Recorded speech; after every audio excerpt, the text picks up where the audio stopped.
ಹರಿದ ಗೋಣಿಯಲ್ಲೊಬ್ಬ ಕಳವೆಯ ತುಂಬಿದ ಇರುಳೆಲ್ಲ ನಡೆದನ ಸುಂಕ ಕಂಜಿ. ಇರುಳೆಲ್ಲ ನಡೆದನ ಸುಂಕ ಕಂಜಿ, ಕಳವೆಯೆಲ್ಲ ಹೋಗಿ ಬರೀ ಗೋಣಿ ಉಳಿಯಿತ್ತು, ಅಳಿಮನದವನ ಭಕ್ತಿ ಇಂತಾಯಿತು ಕಾಣ ರಾಮನಾಥ.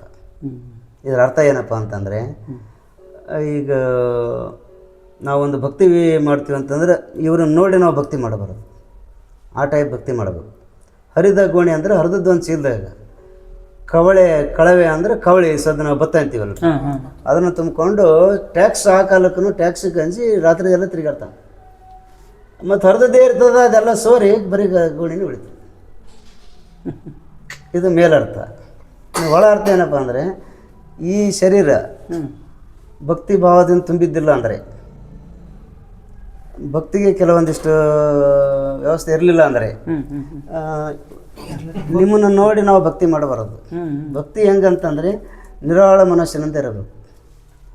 ಅಚಲ ಮನಸ್ಸಿನಿಂದ ಮಾಡಿದ್ವು ಅಂತಂದರೆ ಅದೇನು ಗೋಣೆ ಕವಳಿ ಚೆಲ್ಲಿ ಅದ ಅದೇ ಟೈಪೇ ಈ ಭಕ್ತಿ ಚೆಲ್ಲಿ ಹೋಗ್ತದೆ, ಉಳಿಯಲ್ಲ, ಉಪಯೋಗ ಬೀಳಂಗಿಲ್ಲ ಅಂತ ಅರ್ತಾರೆ.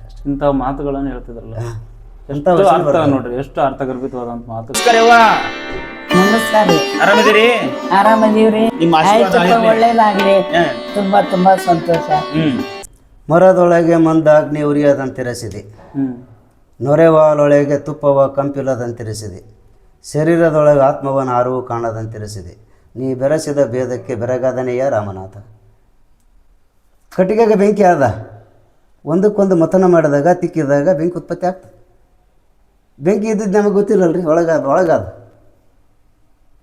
ಹಾಲಿನೊಳಗೆ ತುಪ್ಪ ಬೆಣ್ಣೆ ಎರಡು ಅದ. ನಮ್ಮ ಕಳ್ಳಿ ಕಾಲದ ಹಾಲೇ, ಅದಕ್ಕೆ ಸಂಸ್ಕಾರ ಕೊಟ್ಟು ಮೊಸರು ಮಾಡಿ ಕಟ್ಟೋದು, ಬೆಣ್ಣೆ ತೆಗೆದು ತುಪ್ಪ ಮಾಡಿದಾಗ ಮಾತ್ರ ಆ ವಾಸನೆ ಬರ್ತದೆ. ಹಾಲಿನಾಗ ಆ ವಾಸನೆ ಬರೋಂಗಿಲ್ಲ. ಈ ಶರೀರದೊಳಗೆ ಪ್ರತಿಯೊಬ್ಬರು ನಮ್ಮ ಎಲ್ಲ ಸಂಬಂಧಿ ಒಳಗೆ ಆತ್ಮ ಅನ್ನೋದೊಂದು ಅದ. ಈ ಚೀಲ ಹೊತ್ಕೊಂಡು ತಿರುಗಾಡೋದು ಆತ್ಮನೇ, ಅದು ಯಾರಿಗೆ ಕಾಣಂಗಿಲ್ಲಲ್ರಿ. ಇದು ಒಂದು ಗೋಣಿ ಚೀಲ, ಇದು ಹೊತ್ಕೊಂಡು ತಿರುಗಾಡ್ತದೆ ಆತ್ಮ. ಆದರೂ ನಾ ಏನಂತದ್ದು ನಾನು ಮಾಡಿದೆ ನನ್ನಿಂದೆ ಅಂತ ಅಂದ್ಕೊಂತದ್ದು, ಅದು ಹಂಗಾಗಿಲ್ಲ. ಏನೋ ಒಂದು ನಮನೆ ಪ್ರಪಂಚ ಹೊಂಟದ ಹೊಂಡ್ಲಿ ಆಪ್ರೇಷನ್ ಮಾಡಿ ಇದ್ದು ವಿಷಯ ಹೆಂಗದಂದರೆ, ಈ ಗೋಣಿ ಚೀಲ ಹೊತ್ಕೊಂಡು ತಿರುಗಾಡೋದು ಆತ್ಮ. ಇದು ಒಂದು ಅದು ಹೋಯ್ತು ಅಂತಂದರೆ ಇದು ಬಿದ್ದು ಬಿಡ್ತದೆ, ಕೊಡ್ಡ ಆಗ್ತದೆ. ಅದು ಹೋಯ್ತು ಅಂದ್ರೆ ಮುಗಿತದೆ, ಅಲ್ಲಿಗೆ ಅಲ್ಲಿ ಸತ್ತ ಅಂತೀವಲ್ರಿ, ಮುಗಿತದೆ ಸತ್ತ ಅಂತ. ಇದನ್ನು ಹೊತ್ಕೊಂಡು ತಿರುಗಾಡೋದೇ ಅದು ಜೀವಾತ್ಮ. ಆತ್ಮವನ್ನು ಅರಿವು ಕಾಣದಂತಿರಿಸಿದೆ ಕಾಣ ರಾಮನಾಥ. ಕಟ್ಟಿಗೆ ಬೆಂಕಿ ಅದ ಯಾರಿಗೆ ಗೊತ್ತಿಲ್ಲ, ಅದು ಮತನ ಮಾಡಿದಾಗ ಬೆಂಕಿ ಹತ್ತು.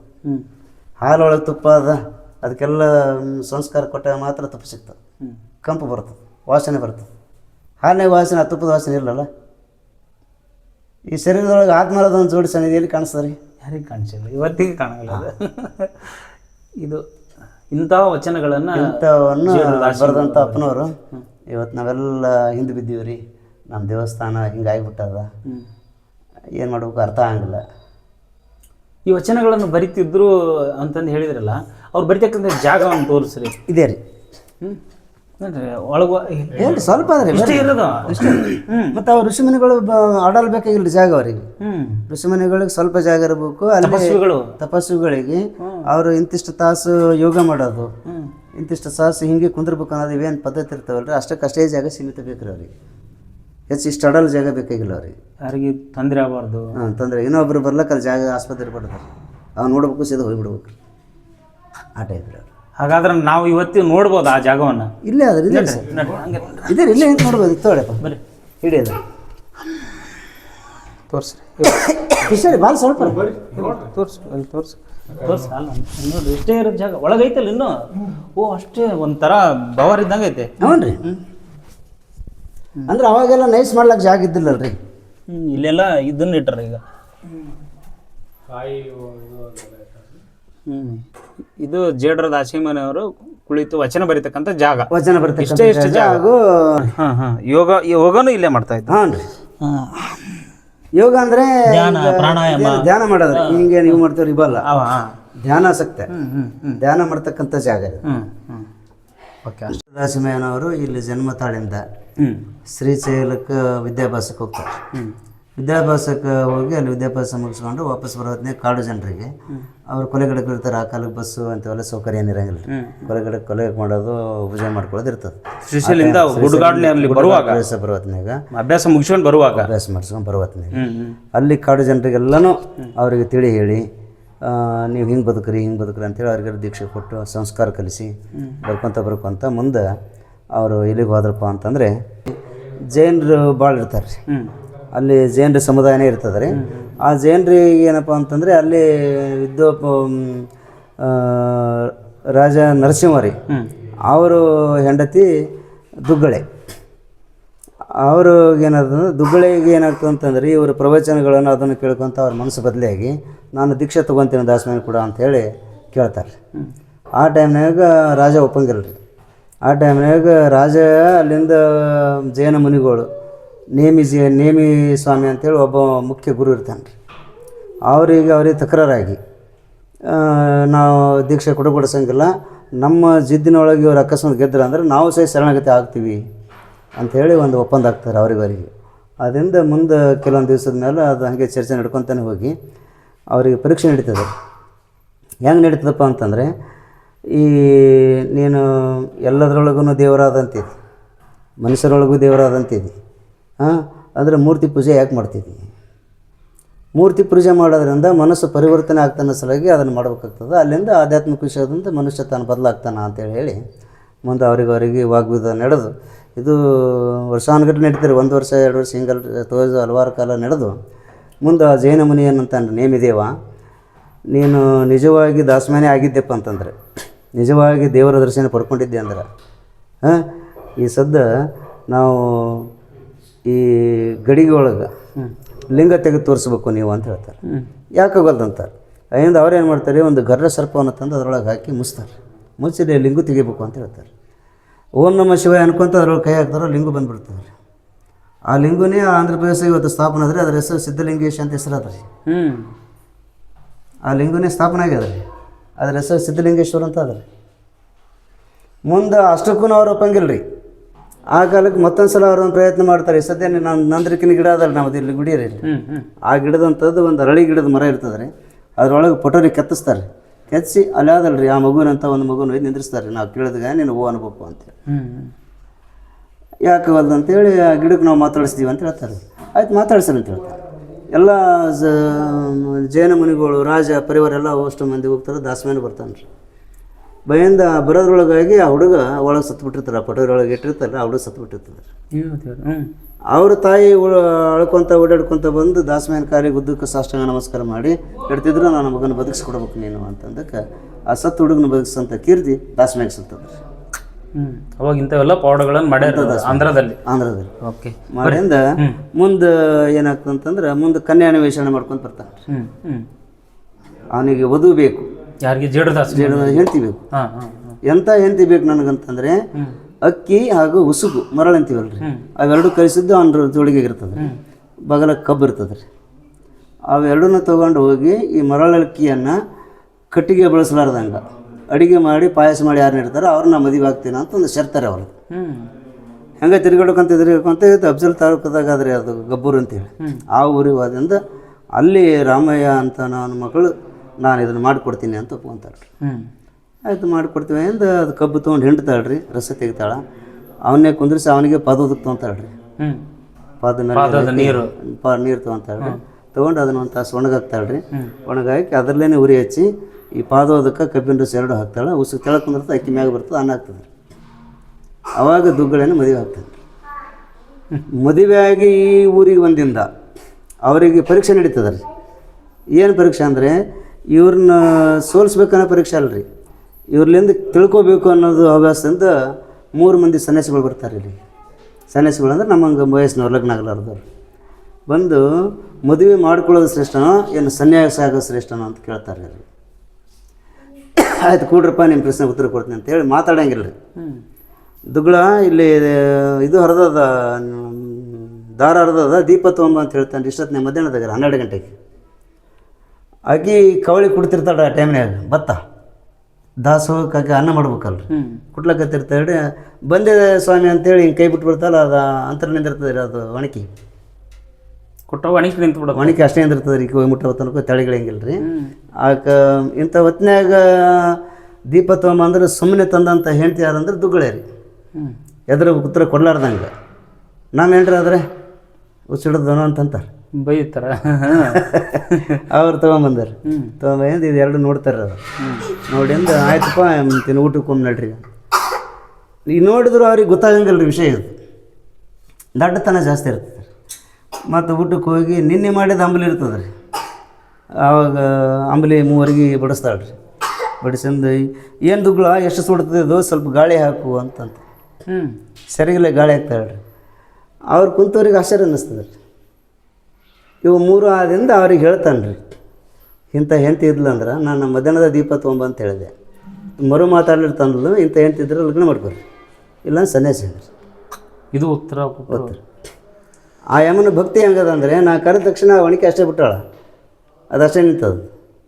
ಭಕ್ತಿ ಮಾಡಾಗಿದ್ರೆ ಹಂಗೆ ಮಾಡಿರಿ, ಹಂಗೆ ಭಕ್ತಿಯಿಂದ ಕೆಲಸ ಅಂಥೇಳಿ ಇದು ಪುರಾಣ ಇತಿಹಾಸ ಬರ್ತದೆ ರೀ. ಬರ್ರಿ ಭಾಳ ತುಂಬ ಅದ್ಭುತವಾಗಿ ಅಲ್ಲಿಂದ ದಾಸಿಮನವ್ರ ಕಥೆ ಕೇಳಿದ್ರ ರೋಮಾಂಚನ ಅನ್ಸುತ್ತಾ. ಇನ್ನೊಂದು ಏನಂದರೆ ಇಲ್ಲಿ ನಿಮ್ಗೆ ಇನ್ನೂ ಕೆಲವೊಂದಿಷ್ಟು ತೋರಿಸೋದವ ಬರ್ರಿ ನಮ್ಮ ಸಂಗಟ ನೋಡಿ. ಇದು ಕೌಡಿ ಏನಂದಿರಲ್ಲದು ಯಾವ್ರಿ? ಅಕ್ಕಿಗೆ ಏನಂತೀರಿ? ಭತ್ತಕ್ಕ ಕವಳೆ ಕೌಳಿ ಕವಳೆ ಅಂತೀವ್ರಿ ನಾವು. ಅದು ನಿಜವಾಗಿ ಅಂದ್ರೆ ಭತ್ತ ಇದಾರೆ. ನಮ್ಮ ವೀಕ್ಷಕರಿಗೆ ಕೆಲವರಿಗೆ ಗೊತ್ತಿಲ್ಲ ಈ ಕವಳಿ ಅಂತಂದ್ರ ಏನಂತ ಗೊತ್ತಿಲ್ಲ. ಕವಳಿ ಹಣ್ಣು ಅಂತ ಹೇಳ್ತೀವಿ, ಅದು ಬೇರೆ, ಅದು ಬೇರೆ ರೀ. ಬಟ್ ಕವಳಿ ಅಂದ್ರೆ ನಿಮ್ಮ ಈ ಕವಳೆ ಭತ್ತ ಬೆಳಿತೀವಲ್ರಿ, ಭತ್ತಕ್ಕೆ ನಾವು ಕವಳೆ ಅಂತ. ಭತ್ತಕ್ಕೆ ಕವಳಿ ಅಂತೀವಿ. ನೋಡ್ರಿ ನನಗೆ ಇದು ಹೊಸ ಪದ, ಯಾಕಂದ್ರೆ ನಮಗೂ ಗೊತ್ತಿರ್ಲಿಲ್ಲ. ನಮ್ಮ ವೀಕ್ಷಕರಿಗೆ ಈಗ ಕೆಲವು ನೋಡೋರಿಗೆ ಸ್ವಲ್ಪ ಕನ್ಫ್ಯೂಸ್ ಆದ್ರೆ ಇದು ಅವ್ರಿಗೆ ಅರ್ಥ ಆಗತ್ತಾ. ಕವಳಿ ಅಂದ್ರೆ ಭತ್ತ, ಅಲ್ಲಿಂದ ಭತ್ತ ಅಥವಾ ನೆಲ್ಲು ಲಿಂಗು ಅದಲ್ರಿ. ನೋಡ್ರಿ ಇಂಥವು ಲಿಂಗು 101 ಸ್ಥಾಪನೆ ಅವ್ರಿ. ಹಂಗ ಹಿಂಗ ಹೋಗೋಣ, ಹಿಂಗ ಅಲ್ಲಿಂದ ಇಲ್ಲ ಹಿಂಗೆ ಹೋಗಿ ನಡ್ರಿ. ಹಂಗಾರೆ ಹಿಂಗೆ ಹೋಗಿ ಹಿಂಗೆ ಸುತ್ತ ಹಿಂಗೆ ಹಿಂಗೆ ಬಂದ್ಬಿಡಮ್ ಬರ್ರಿ. ನೀವು ನಡ್ರಿ. ಹಾಂ ಬರ್ರಿ. ನಾವು ಅವ್ರು ಮುಂದೆ ಹೋಗ್ತಾರ, ನಾವು ಹಿಂದೆ ಹೋಗಂಡ್ರೆ. ಬರ್ರಿ ಹಿಂಗೆ ಹೋಗಂದೆ, ನೀವು ಮುಂದೆ ಹೋಗ್ರಿ. ಬರ್ರಿ. ಇಲ್ಲಿ ಏನು ಹೇಳ್ತೀರಿ? ಬರ್ರಿ.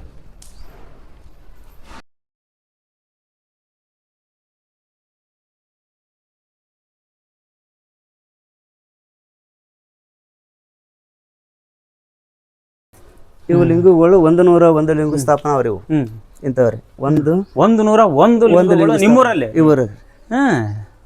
ಎಲ್ಲೆಲ್ಲಿ ಅದಾವ್ರಿ ಇವು? ಅದೇ ರೀ ಈಗ ನಾನು ಹೇಳ್ತೀನಲ್ಲ, ಎಲ್ಲ ಮನೆಗಳಾಗವ್ರಿ. ಸದ್ಯ ಮನೆ ಅದಲ್ಲ, ಅಷ್ಟು ಲಿಂಗಗಳದಾವ ಎಲ್ಲ ಇಲ್ಲಿ. ಲಿಂಗ ಅದ. ದೇವಸ್ಥಾನದ ಮೇಲೆ ಮನಿ ನಿರ್ಮಾಣ ಆಗ್ಯಾವ. ಈಗ ಇದ್ರ ಮೇಲೆ ಮನೆ ಅದ, ಇದ್ರ ಮೇಲೆ ಮನೆ ಅದಲ್ಲ, ಮನಿ ಅದಲ್ಲ ಇಲ್ಲಿ. ದೇವಸ್ಥಾನಗಳ ಮೇಲೆ ಮನೆ ಇರುವಂತ ಊರು ಅಂದ್ರೆ ಕರ್ನಾಟಕದಾಗ ಜೇಡದಾಸಮೇನ ಮುದ್ನೂರು. ಜೇಡರ ದಾಸಿಮನೆಯವರ ಭವ್ಯ ಸ್ಥಾನ ಇರತಕ್ಕಂಥ ಸ್ಥಾನದಲ್ಲಿ ಗುಡಿಗಳ ಮೇಲೆ ಮನೆಯನ್ನು ಕಟ್ಟಿರ್ತಕ್ಕಂಥ ಏಕೈಕ ಊರು ಅಂದ್ರೆ ಮುದ್ನೂರು. ಹಿಂಗೆ ಹೇಳಮ್ರಿ. ಏನು ಸ್ಪೆಷಲ್ ಹೇಳ್ರಿ, ಬರ್ತೇನು ಹೇಳ್ತೀರಿ? ಏನಿಲ್ಲ, ಇಂಥ 100 ಲಿಂಗ ಸ್ಥಾಪನ ಅವ್ರಿ. 7 ತೀರ್ಥಗಳು ಅದಾವ. ತೀರ್ಥಗಳು ಯಾವತ್ತೂ ಬತ್ತಿಲ್ಲ. ನನಗೀಗ 67 ವಯಸ್ಸು, ಇಲ್ಲಿವರೆಗೆ ನಾನು ನೋಡಿಲ್ಲ ಬತ್ತಿದ್ದು. ಒಂದ್ ದಿವಸ ನೀರು ಬತ್ತಿಲ್ಲ. ಯಾವಾಗ್ಲೂ ನೀರು ಇರುವಂತ ಊರು.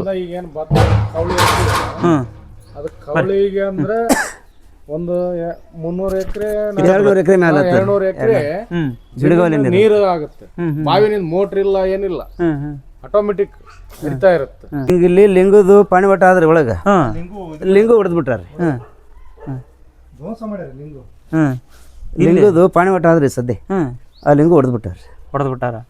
ಇದು ನೋಡ್ರಿ, ಅದು ಅಂದ್ರೆ ಹೈದರಾಬಾದ್ ಕರ್ನಾಟಕ ನಿಜಾಮುದ್ದೀನ್ ಕಾಲದಾಗ ಅವಾಗ ಆಗಿದ್ದ. ನಿಜಾಮನ ಕಾಲದಾಗ ಇವೆಲ್ಲ ಹೊಡೆದ್ರಿ. ಇವೆಲ್ಲ ವಂಶ ಹಾಳಾಗಿ ಹೋಗಿ ಇದು ಮನೆ ಅದ. ಕತ್ತಿ ಕಟಕದಿಂದ ಅಲ್ಲ, ಕತ್ತಿ ಕಟಕದಿಂದನ ಹಾಳು ಮಾಡ್ಯಾರಲ್ಲ ಅವ್ರು. ಹ್ಞೂ ರೀ, ಖಡ್ಗದಿಂದ ಹೇಳ್ಬಿಡ್ರಿ. ಎಂತಕ್ಕ ಅರುತ್ತಿರ್ಬೇಕಂತವು ಹಂಗಲ್ರಿ. ಖಡ್ಗ ರೀ ನಾವು ಟಿಕಾಶಿ ಅಂತೀವಿ, ಅಲ್ಲಿಂದ ಬೆಡಗ ಅಂತೀವಿ. ಇಂಥವು ಕೆಲವೊಂದು ಕೆಬ್ಬಣ ಸಾಮಾನು ಇರ್ತಾವೆ, ಅದರಿಂದ ಹೊಡ್ಲಿಕ್ಕೆ ಅನುಕೂಲ ಆಗ್ತದೆ. ಇದು ಕಲ್ಲು ಯಾವ್ದು? ಇದು ಸ್ಪೆಷಲ್ ಕಲ್ಲು ಇದು? ಇದು ನಮ್ಮೂರ್ ಕಲ್ರಿ. ಇದೇನು ಮನೆ ಅದಲ್ರಿ, ಇದು ಲೋಕಲ್ ಕಲ್ರಿ. ಇದೇನು ಕಟ್ಟಡ ಆಗ್ಯದಲ್ರಿ, ಈ ಕಲ್ಲು ನಮ್ಮಲ್ಲಿ ಸಿಗಂಗಿಲ್ರಿ. ಈ ಕಲ್ಲು ಸಿಗಲ್ಲ. ಇದು ಸಿಗಲ್ರಿ. ಟೈಪ್ ಮಾಡ್ಯಾರ ಅನ್ಸಿದ್ರಿ. ಒಂದೊಂದು ಚಿತ್ರ ನೋಡಿದ್ರೆ ಬರ್ರಿ ಸರ್ ನಡ್ರಿ. ಈಗ ರೀ ಇದು ದೇವಸ್ಥಾನ ಮನಿ ರೀ. ದೇವಸ್ಥಾನ ಮೇಲೆ ಮನಿ ಇಲ್ಲೇ ಹತ್ಕೊಂಡದವು. ಹ್ಞೂ ಇಲ್ಲ, ಅದ್ರ ಮೇಲೆ ಇದೇ ಬುನಾದಿ ರೀ. ಇವೇನ್ ಬೀಳಲ್ಲ. ಈಗ ನಾವು ಬುನಾದಿ ತೆಗಿತೀವಲ್ರಿ, ಅವ್ರಿಗೆ ಬುನಾದಿ ತೆಗೆ ಜರೂರತ್ತಿಲ್ಲ. ಒಳಗೆ ಬರ್ಬೋದು. ಬುನಾದಿ ತೆಗೆ ಜರೂರತ್ತಿಲ್ರಿ, ಇದೇ ಬುನಾದಿ. ಅದ್ರ ಮೇಲೆ ಕಟ್ಟಿಬಿಡ್ರಿ. ಅದ್ಭುತ. ಬರ್ರಿ ನೋಡಿ ಎಷ್ಟು ಚಂದ ಕಟ್ಟ್ಯಾರ. ಬಹುಶಃ ಇದು ಮರು ನಿರ್ಮಾಣ ಆಗಿದ್ದೆ ಏನಿದು? ಇಲ್ರಿ ಅವಾಗ ನಿರ್ಮಾಣ ಆಗಿದ್ದ. ಅವ ನಿರ್ಮಾಣ ಮರು ನಿರ್ಮಾಣ ಆಗಿಲ್ಲ. ಅದು ಮ್ಯಾಗಿಂದ ಅಷ್ಟೇ ಪೂರಾ ಲಾಸ್ಟ್. ಅದನ್ನ ಒಂದು ಸ್ವಲ್ಪ ಮಾಡಿಸಿದ್ದೆ. ಚೆನ್ನಾಗಿ ಕಳಸ. ಈ ಕಳಸದ ಇವ್ರ ಯಜಮಾನ್ರೆ ಬರ್ರಿ ಹಂಗೆ ಇಲ್ಲಿ ಕಳಸದ ಪ್ರತೀಕ ಏನದು? ಕಳಸ ಇಡ್ತಾರಲ್ಲ ಗುಡಿ ಮೇಲೆ, ಅದ್ರ ಪ್ರತೀಕ ಆ ಕಳಸ ಯಾಕೆ ಇಡ್ತಾರೆ ಅಂತಂದ್ರೆ ಅದು ಒಂದು ಭವ್ಯತನ ಸೂಚಿಸಲ್ಕರಿ. ಭವ್ಯತನ ಅಂದ್ರೆ ಒಂದು ಏನಂತೀವಿ ಅಂತಂದ್ರೆ ಅತಿ ಅದ್ಭುತವಾದಂತೀವಲ್ರಿ, ಅದನ್ನ ಸೂಚನಾ ಮಾಡೋದಕ್ಕೆ ಅದನ್ನ ಇಟ್ಟಿರ್ತಾರೆ. ಮೇಲತ್ತು ಒಂದು ಪ್ರತೀತಿ ಏನದಂತಂದ್ರೆ ಸೂರ್ಯೋದಯ ಆದ ತಕ್ಷಣ ಆ ಕಳಸದ ನೆರಳು ಎಲ್ಲಿ ಬಿದ್ದಿರ್ತದ, ಈ ಮುಂದೆ ಕಾಲಕ್ಕೆ ಈ ಗುಡಿಗೆ ಏನಾದರೂ ಸಮಸ್ಯೆ ಆದ್ರೆ ಆ ಗಂಟು ತಗೊಂಡು ಇದನ್ನು ಉದ್ಧಾರ ಮಾಡಬೇಕು ಅನ್ನೋ ಸಲುವಾಗಿ ಉಚ್ಚಾರಣೆ ಮತ್ತೊಮ್ಮೆ ಉತ್ತೀರ್ಣ ಮಾಡ್ಬೇಕು ಅನ್ನೋ ಸಲುವಾಗಿ ಬಂಗಾರ ಇಟ್ಟಿರ್ತಾರೆ ಇದು ಕಳಸ. ಅಂದ್ರೆ ಅದ್ರ ನೆರಳು ಬಿದ್ದಿರ್ತಾರೆ. ಸೂರ್ಯೋದಯ ತಕ್ಷಣ ಏನು ಬೀಳ್ತದೆ ರೀ ಆ ಜಾಗದಾಗ ಅದರದ್ದು ಒಂದು ಬಂಗಾರ ಇರ್ತಾರೆ ಇರುತ್ತೆ ಅಲ್ಲಿ ಇರ್ತದೆ. ಇಲ್ಲಿ ನಮ್ಮ ಅಪಾರ ಸಂಪತ್ತು ರೀ ನಮ್ಮ ಊರಾಗ. ಇಂಥದ್ದೇ ಅಂತಿಲ್ರಿ, ಬಂಗಾರ ಸಿಗ್ಬೋದು, ವಜ್ರ ವೈಡೂರು ಸಿಗ್ಬೋದು ರೀ ಊರಾಗ ರೀ. ಅಂಥ ಜಾಗ ರೀ ಒಂದು ಕಾಲಕ್ಕೆ ಇದೆಲ್ಲ ವಜ್ರ ವೈಡೂರೆ ಬಂಗಾರ ಇದನ್ನ ಮಾರದಂಥ ಊರು ರೀ ಇವು. ಈಗ ಹೆಂಗೆ ಸಂತ್ಯಾಗ ದವಸ ಧಾನ್ಯ ಅಕ್ಕಿಜೋಳ ಹೆಂಗೆ ಮಾಡ್ತೀವಿ ರೀ ಆ ಟೈಪ್ ಬಂಗಾರ ಮಾರದಂಥ ಏರಿಯಾ ರೀ ಅದು. ವಾಣಿಜ್ಯ ದೊಡ್ಡ ವಾಣಿಜ್ಯ ಕೇಂದ್ರ ರೀ ಅದು. ಹೆಂಗ್ ಕಿತ್ತೂರು ಆಸ್ಥಾನದಲ್ಲಿ ಮಾಡ್ತಿದ್ರು. ಆಮೇಲೆ ಹಂಪಿಯಲ್ಲಿ ಕೂಡ ಒಂದು ವ್ಯಾಪಾರದ ಒಂದು ಮಳಿಗೆನ ಸಿಗುತ್ತೆ ಅಲ್ಲಿ. ಅಲ್ಲಿ ಅಂತೂ ಅದೇನು ಇದ್ರ ಮಳೆ ಬರ್ತಲ್ರಿ, ಆ ಮಳೆ ಉದುರ್ತಂದ್ರ ಆ ರತ್ನನೇ ಬೀಳ್ತಿತ್ತು ಅಲ್ಲಿ ಆ ಮಳೆಗೆ ರೀ. ಅದನ್ನೆಲ್ಲ ರಾಜ ಆಸ್ಥಾನಕ್ಕೆ ಹೋಗ್ತಿತ್ತು, ವ್ಯಾಪಾರ ನಡೀತಿತ್ತು ರೀ. ಅದು ಯಾವ ಮಳೆ ಅಂತಾರ ಅದಕ್ಕೆ ಆ ಮಳೆಗೆ ಉತ್ತರಿ ಮಳೆ ಅಲ್ಲ, ಅದ್ರಾಗ ಸ್ವಾತಿ ಮಳೆ, ಸ್ವಾತಿ ಮುತ್ತು ಅಂತಾರಲ್ಲ. ಸ್ವಾತಿ ಮಳೆಯಾಗ ಮಳೆ ಬಂತಂದ್ರಿ ಹಂಪಿ ತುಂಬಾ ಮುತ್ತು ಉದುರ್ತಿದ್ದವು ರೀ. ಈಗ ಯಾಕೆ ಉದರ್ಗಲ್ಲ? ಹೋಯ್ತ್ರಿ ಅದಕ್ಕೆ ಹೋಯ್ತು ಆ ಕಾಲ. ಅಷ್ಟು ಅಂತ ವ್ಯಕ್ತಿಗಳು ಇದ್ದಿರಲ್ರಿ. ಇದು ನೋಡಿ ಚಿತ್ರದ ಬಗ್ಗೆ ಏನಾರು ಹೇಳ್ತೀರ? ಈಗ ನಾವು ಬಡಿಗೇರಿಗೆ ಹಚ್ಚಿದ್ರೆ ಚಂದ ಐತಿ ನೋಡ್ರಿ. ಕಣ್ಣಿನೊಳಗೆ ಕೆತ್ತಾರ, ಕಟ್ಟಿಗೆಯೊಳಗೆ ಕೆತ್ತಿದ್ದಲ್ಲ ಇದು. ಕಲ್ಲಿನೊಳಗ್ರಿ ಈ ಕೆತ್ತಂತ ಸಾಮರ್ಥ್ಯ ಬಡಿಗೇರಿಗೂ ಈ ಸದ್ ಕಟ್ಟಿಗೆ ಕೆತ್ತಲಕ್ ಆಗಲ್ಲ ಅಂತ ನನ್ನ ಮನಸ್ಸಿನ ಅನಿಸಿಕೆ ರೀ. ಅನಿಸಿಕೆ ಏನ್ರಿ? ಮತ್ತೆ ಅದು ಆಗದೇ ಇಲ್ಲ. ಮಷಿನ್ ನಿರ್ಮಾಣ ಮಾಡ್ತಾವ ಈಗ, ಮಷಿನ್ ಬಂದ್ಬಿಟ್ಟವ್ರಿ. ಕಂಪ್ಯೂಟರ್ ಒಳಗ ಈ ಚಿತ್ರ ಬರಂಗಿಲ್ಲ, ಬರಲ್ಲ. ನಿಜವಲ್ ಕೈಯಿಂದ ಮಾಡಿದ ಇದು ಕೂಡ ಜಕಣಾಚಾರ್ಯ ಅವರು ಜಕಣಾಚಾರ್ಯ ಕಾಲದಾಗ ರೀ. ಹೌದ್ರಿ, ಜಕಣಾಚಾರ್ಯ ಕಾಲದಾಗ ಏನು ಕಲ್ಲು ಮಿದುವಾಗ್ತಿತ್ತು ಅಂತ ಅಂತಾರಲ್ರಿ, ಆ ಟೈಮಿಗೆ ಅದು ಮಾಡಿದ್ದೀರ. ಏನು ಅವ್ರದ್ದು ದೊಡ್ಡ ಪಾವಡ ಅವ್ರದ್ದು ಒಂದು ಎಲ್ಲ ಎಷ್ಟು ಗುಡಿಗಳನ್ನ ಎಷ್ಟು ಸಂಸ್ಥಾನಗಳನ್ನ ನಿರ್ಮಾಣ ಮಾಡ್ಯಾರ ಅವರು ಆಗಿನ ಕಾಲದಾಗ. ಮಾಡ್ಯಾರಿ. ಆಗಿನ ಕಾಲದಾಗ ಅವ್ರು ಕಲಿಸಿ ಏನು ಹೊರಗೆ ಬಿಟ್ರಲ್ರಿ, ಅವ್ರ ವಿದ್ಯಾರ್ಥಿಗಳೆಲ್ಲ ಇದನ್ನ ಮಾಡಿದವ್ರಿ. ಅವ್ರ ಕೈ ಒಳಗೆ ಪಳಗಿದಂತ ವಿದ್ಯಾರ್ಥಿಗಾರರು ಒಬ್ಬನೇ ಮಾಡ್ಲಿಕ್ಕೆ ಆಗೋದಿಲ್ರಿ. ಅಷ್ಟು ವಿದ್ಯಾರ್ಥಿಗಳು ತಯಾರಾದ್ರಿ, ಇವನ್ನೆಲ್ಲ ನಿರ್ಮಾಣ ಮಾಡಿದಾರೆ. ಬರ್ರಿ ತೋರ್ಸ್ರಿ. ಇವೇನು ಅದಾವಲ್ರಿ, ಇದು ಲಿಂಗು ಇರುವಂತ ಜಾಗನ ಇದು.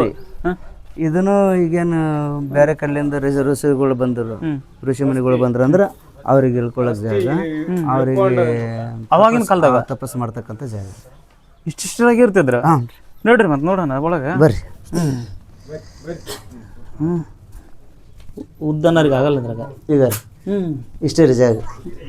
ಇಲ್ಲಿ ನಿರ್ಮಾಣ ಇದು ಕೂತ್ಕೊಂಡು ಅವ್ರ ಇದನ್ನ ಮಾಡ್ತಾ ಇದ್ರು, ಯೋಗ ಮಾಡೋದ್ರಿ. ವಿದೇಶದಿಂದ ಬಂದವರು ಸನ್ಯಾಸಿಗಳು ಏನ್ ಬರ್ತಾರೆ ಆ ಕಾಲಕ್ಕೆ, ಅವರೆಲ್ಲ ಬಂದು ಇಲ್ಲಿ ಅವರಿಗೆ ಬಂದ ತಕ್ಷಣ ಅವರಿಗೆ ಪ್ರಸಾದ ವ್ಯವಸ್ಥೆ ಮಾಡಿ ನಿಮ್ಗೆ ಇಲ್ಲಿ ಉಳ್ಕೊಳ್ಳೋ ಜಾಗದ ನೀವು ಧ್ಯಾನ ಮಾಡ್ಕೊರಿ ಅಂತ ಹೇಳ್ಕೊಂಡು ಜೋಡ ದಾಸಿಮನವರು ಇಲ್ಲಿಗೆ ಅವ್ರಿಗೆ ಉಳ್ಕೊಳಕ್ ವ್ಯವಸ್ಥೆ ಮಾಡ್ತಿದ್ರು. ಇಲ್ಲೇ ಅವರು ವಿಚಾರ ವಿನಿಮಯ ಮಾಡ್ಕೊಂಡು ಒಬ್ಬರಿಗೆ ಇಲ್ಲಿ ಒಬ್ಬರ್ರಿ ಅಂದ್ರೆ ಇನ್ನೊಬ್ರಿಗೆ ಬರ್ಲಿಕ್ಕೆ ಬಾಗಿಲು ಇರ್ತಿರ್ಲಿಲ್ಲ, ಏನಿಲ್ರಿ, ಓಪನ್ ರೀ. ಆ ಕಾಲಕ್ಕೆ ಜನಸಂಖ್ಯೆನ ಕಡಿಮೆ ಅಲ್ರಿ, ಹಿಂಗಾಗಿ ಅವರೊಬ್ಬರು ಇರ್ಲಕ್ಕ ಬರ್ರಿ. ಭಾರಿ ಡೆಮೋ ರೀ. ಡೆಮೋ ಅಂದ್ರೆ ಏನ್ರಿ, ಈಗ ಒಬ್ಬ ವಿದ್ಯಾರ್ಥಿ ಬಂದಿಂದ ನಿನಗೆ ಇದು ಕಟ್ಲಿಕ್ಕೆ ಬರ್ತದೋ ಇಲ್ಲಿ ಮೂರ್ತಿ ಅಂತ ತೋರಿಸಿದ್ರಿ. ಅವನಿಗೆ ಸ್ವಲ್ಪ ಮಟ್ಟಿಗೆ ಸಜ್ಜಾಗಲಿಕ್ಕಂದ್ರಿ ಅವನಿಗೆ ಮತ್ತೊಂದು ಕಲ್ಲು ಸರಿಯಾಗಿ ಕೆತ್ತೇನ ಅಂತ ಗೊತ್ತಾಯ್ತಂದ್ರೆ ಮತ್ತೊಂದು ಕಲ್ಲು ಕೊಟ್ಟು ಅದನ್ನ ಕೆಲಸ. ಇದು ಡೆಮೋ ರೀ. ಇದು ಅವಾಗ ಡೆಮೋ ನಿರ್ಮಾಣ ಕಲಿಕೆಗೆ ಫಸ್ಟ್ ಕೊಟ್ಟು ಅವ್ನ ಕಲ್ಲು ತಯಾರು ಮಾಡಿಸೋದ್ರಿ. ಕಲಿಕೆಯೊಳಗೆ ಎಷ್ಟು ಚಂದ ಕೆತ್ತಾರ ನೋಡ್ರಿ. ಇದಕ್ಕೆ ಸರಿ ಆಗದಪ್ಪ ಅಂತೇಳಿ ಆ ಕಲ್ಲು ಕೊಟ್ಟು ಕೆತ್ತನೆ. ಆ ಕಲ್ಲು ಇನ್ನೂ ಉಳಿಸ್ಕೊಂಡಾರ ಇಲ್ಲಿ. ಹಿಂಗ್ರಿ ಇದು ಅದೇ ಸೇಮ್ ವಸತಿ ಗೃಹಗಳಿದ್ದಂಗ ಅವಾಗಿನ ಕಾಲದಾಗ ಬಂದಂತವ್ರಿಗೆ ಉಳ್ಕೊಳ್ಳೋದು, ಅವ್ರಿಗೆ ಧ್ಯಾನ ಮಾಡ್ಲಕ್ಕ ಅನುಕೂಲತೆ. ಧ್ಯಾನ ಮಾಡ್ಲಕ್ಕ ಅದೇ ಒಂದು ಪಣತಿ ಅರಳಿನ ದೀಪ ಅಷ್ಟರೊಳಗೆ ಮಾಡ್ಕೊಟ್ರಿ. ಮತ್ತು ಈಗ ಕಾಲಕ್ಕೆ ಅದೇ ಇರ್ತಲ್ರಿ. ಬರ್ರಿ ನಾವು ಈಗ ಲೈಟ್ ಬರೋದಕ್ಕಿಂತ ಮೊದಲು ರೀ ಸಿಮೆಂಟ್ದಾಗೆ ಬದುಕು ಮಾಡೀವಿ. ಈಗ ಲೈಟ್ ಮೇಯಿಂದ 10 ಸಿಮೆಂಟ್ ಹೆಸರು ಬೆಳಕು ಕಾಣಿಸೋಲ್ದು, ಕಣ್ಣು ಅಡ್ಜಸ್ಟ್ ಆಗಿಬಿಟ್ಟದ. ಅಲ್ಲ ಈಗನು ದೇವ್ರ ಗರ್ಭಗುಡಿ ಒಳಗೆ ಈ ಬೇರೆ ಕಡೆ ನೋಡಿದ್ರೆ ಈ ತಿರುಪತಿ ಅಲ್ಲಿ ನೋಡಿದ್ರೆ ಇದು ಈ ತುಪ್ಪದ ದೀಪನೇ ಹಚ್ತಾರೆ, ಲೈಟ್ ಇಲ್ಲ. ಈಗ ನಮ್ಮಲ್ಲಿ ಲೈಟ್ಗಳು ಹಾಕಿವಿ ನಾವು. ಅಲ್ಲಿ ಆ ಕಡೆ ತಮಿಳ್ನಾಡು ಅಲ್ಲಿ ಕೇರಳ ಅಲ್ಲಿ ಎಲ್ಲ ನಾವು ಮೊನ್ನೆ ರಾಮೇಶ್ವರಲ್ಲಿ ಹೋಗಿದ್ದೇವ್ರು ನೋಡ್ಲಿಕ್ಕೆ. ಅಲ್ಲಿ ಗರ್ಭಗುಡಿ ಒಳಗೆ ತುಪ್ಪದ ದೀಪನೇ, ಲೈಟ್ ಇಲ್ಲ. ಇಲ್ಲ ಈಗನೂ ಇಲ್ಲ. ನಾವು ಕೇಳಿದ್ವಿ, ಯಾಕಂದ್ರೆ ಇಲ್ರಿ ಅದು ಮೊದಲಿಂದ ಏನು ಪದ್ಧತಿ ಅದು ಅದನ್ನೇ ನಾವು ಮುಂದುವರ್ಸ್ಕೊಂಡು ಹೊಂಟೀವಿ ಅಂತ ಹೇಳಿದ್ರು. ಲೈಟ್ ಯಾಕಂದ್ರೆ ನಮ್ಮಲ್ಲಿ ಏನದ ಲೈಟ್ ಹಾಕ್ರಿ ಅಲ್ಲಿ ಕತ್ರ ಬಿದ್ದದ ಗುಡಿಗೆ ಅಂತ ನಾವು ಅಂತೀವಿ. ಅವ್ರಿಲ್ಲ, ಅದು ಇಲ್ಲ ಅಂತಲ್ರಿ. ಹಳೆ ಪದ್ಧತಿನ ಉಳಿಸ್ಕೊಂಡು ಹೊಂಟಾರ. ಹೊರಗೆ ಬೇಕಾದಷ್ಟು ಲೈಟ್ಗಳು ಹಾಕ್ಯಾರ. ಅಲ್ಲಿ ಗರ್ಭಗುಡಿಯಾಗ ಮಾತ್ರ ತುಪ್ಪದ ದೀಪನೇ ರೀ. ಅಲ್ಲಿ ಅದೊಂದು ವಿಶೇಷ ನೋಡ್ರಿ. ಇದಕ್ಕೆ ಮುಖ್ಯ ದ್ವಾರ ಎಲ್ಲಿತ್ತು ಮೊದಲ? ಇದೆ ರೀ. ಈಗ ಅದು ದ್ವಾರ ಇಲ್ಲಿಂದ ಬರ್ತದೆ. ಇಲ್ರಿ